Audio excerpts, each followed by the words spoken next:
Hello people, welcome to Professor Benzene. This is Professor Benzene. Today we are starting solutions, the chapter for class 12 for both CBSE and ISC. The first topic we'll discuss in this video is introduction to solutions and the concentration of solutions. So let's start. Pehla sawal, what is a solution? Solution is the homogeneous mixture of two or more substances in which the components are uniformly distributed into each other. यानी कि ऐसे दो homogeneous substances का mixture, एक homogeneous mixture जिसमें दो या दो से ज़्यादा सब्सटेंस मिक्स होते हैं, पूरी तरीके से जो पार्टिकल्स हैं वो एक दूसरे के अंदर मिक्स हो जाते हैं, फैल जाते हैं, इसको बोलते हैं solution. The substances which make the solution are called components. जो सब्सटेंसेस मिलकर के सोल्यूशन बनाते हैं उनको बोलते हैं components.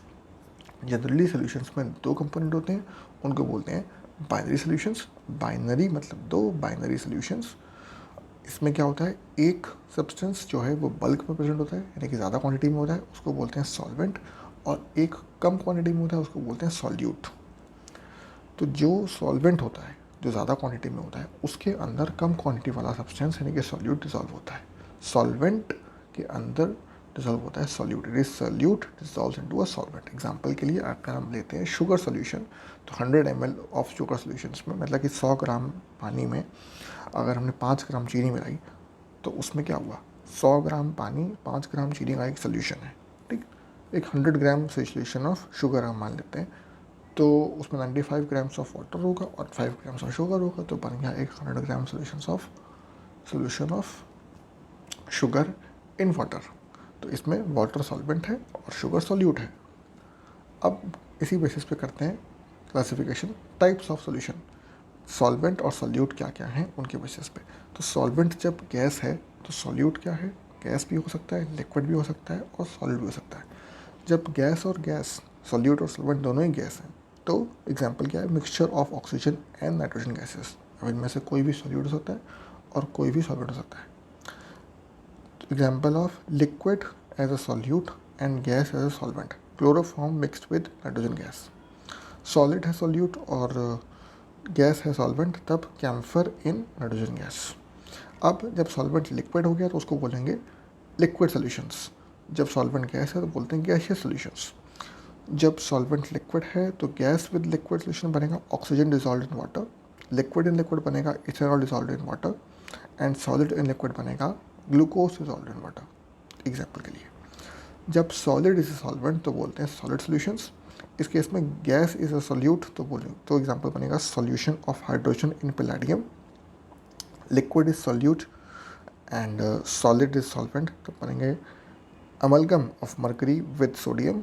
And when solute and solvent both are solid तो एग्जाम्पल बनेगा कॉपर डिसॉल्व्ड इन गोल्ड. अब कंसनट्रेशन ऑफ सोल्यूशन कैलकुलेट करने के लिए कई फॉर्मूले यूज़ करते हैं. उनमें से एक होता है परसेंटेज, मास परसेंटेज. कैसे निकालते हैं, the amount of solute present in 100 grams of a solutions. 100 gram एक सोल्यूशन में कितना सॉल्यूट प्रेजेंट है बाई मास, उसको बोलते हैं मास परसेंटेज. कैसे निकालते हैं, mass percentage of solvent B equals to X P upon X A plus X P into 100. अगर सॉल्यूट जो है वो बी है तो X P mass of solute upon mass of the solution, यानी कि mass of solute plus mass of solvent into 100, X P upon X A plus X P. Percentage by volume, अगर mass की जगह volume से करना हो तो volume of B, solute का volume, upon V A plus V B, यानी कि volume of the solution. Solute plus solvent का जो वॉल्यूम है उसको सम कर देंगे तो आगे volume of solution into 100.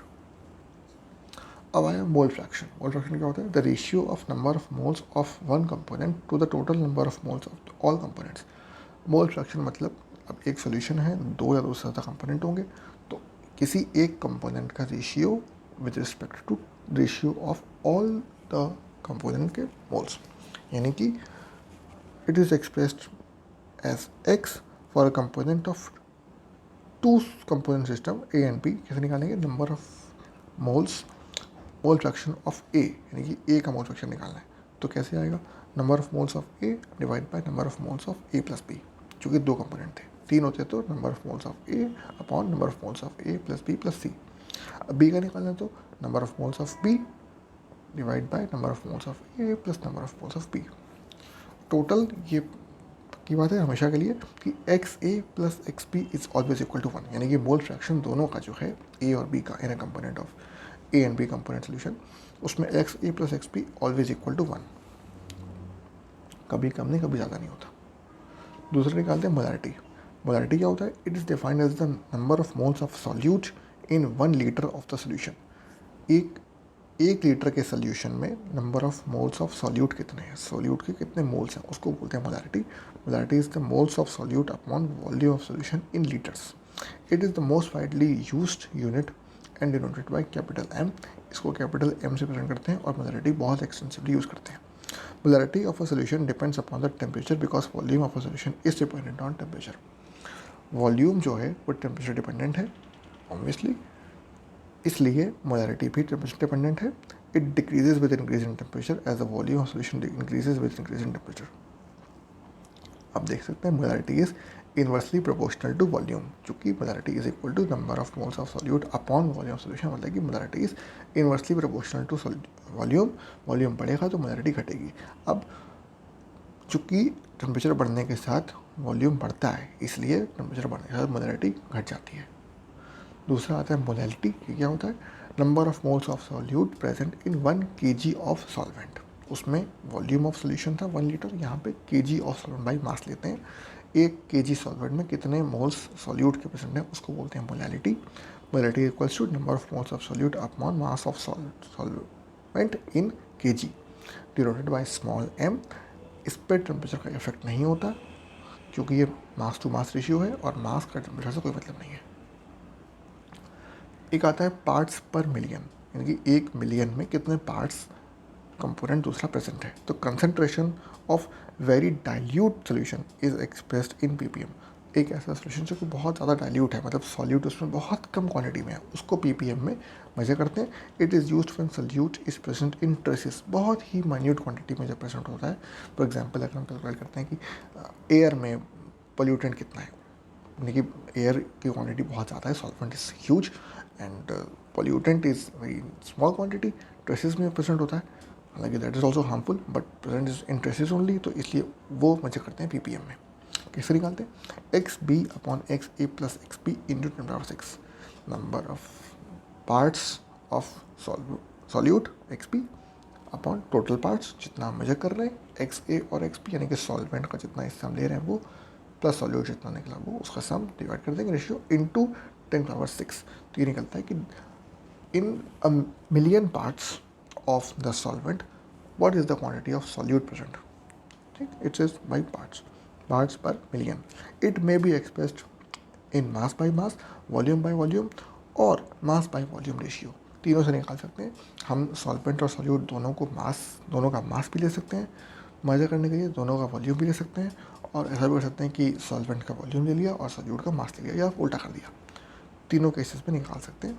But important इसमें क्या है? द नंबर 10⁻6, क्योंकि it is per million and 1 million is equal to 10⁻6। That is the most important number.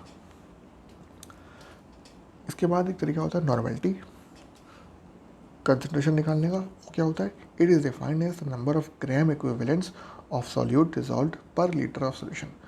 1 litre solution में ग्राम इक्विवेलेंट्स ऑफ सॉल्यूट कितना है? Normality equals to gram equivalents of solute upon volume of solution in litres. Gram equivalent क्या होता है? Mass of solute upon its equivalent mass, solute का mass upon equivalent mass. Equivalent mass क्या होता है? Molecular mass of the solute upon it's basicity और acidity. ठीक, अगर बेसिक है तो उसकी बेसिसिटी होगी, एसिड है तो एसिडिटी होगी उसकी, जो भी निकालेंगे उसको मॉलिक्यूलर मास से डिवाइड कर देंगे तो आ जाएगा इक्विवेलेंट मास। इक्विवेलेंट मास को सॉल्यूट से मास ऑफ सॉल्यूट से डिवाइड कर देंगे तो आ जाएगा gram equivalents, and gram equivalents divided by volume of solution in litres gives the normality. थोड़ा सा लंबा है, थोड़ा सा ट्रिकी है। कैसे है? पहले बेसिसिटी या एसिडिटी मोस्टली गिवन होता है, क्वेश्चन नहीं गिवन है तो आपको कैलकुलेट करना पड़ेगा, which is near mostly equal to the valency of the compound. ठीक, या तो उसको डिवाइड कर देंगे मॉलिक्यूलर मास से। कंपाउंड एक दिया होगा उसका मॉलिक्यूलर मास निकालेंगे, बेसिसिटी और एसिडिटी डिवाइड कर देंगे तो आ जाएगा इक्विवेलेंट मास। अब मास ऑफ सॉल्यूट गिवन है, इक्विवेलेंट मास आपको पता चल गया, दोनों को डिवाइड कर देंगे तो आ जाएंगे ग्राम इक्विवेलेंट्स। जो ग्राम इक्विवेलेंट निकाल दिया आपने, ग्राम इक्विवेलेंट्स को volume of solution in litre से डिवाइड कर देंगे तो नॉर्मेलिटी आ जाएगी। Normality of a solution on mixing of 2 solutions.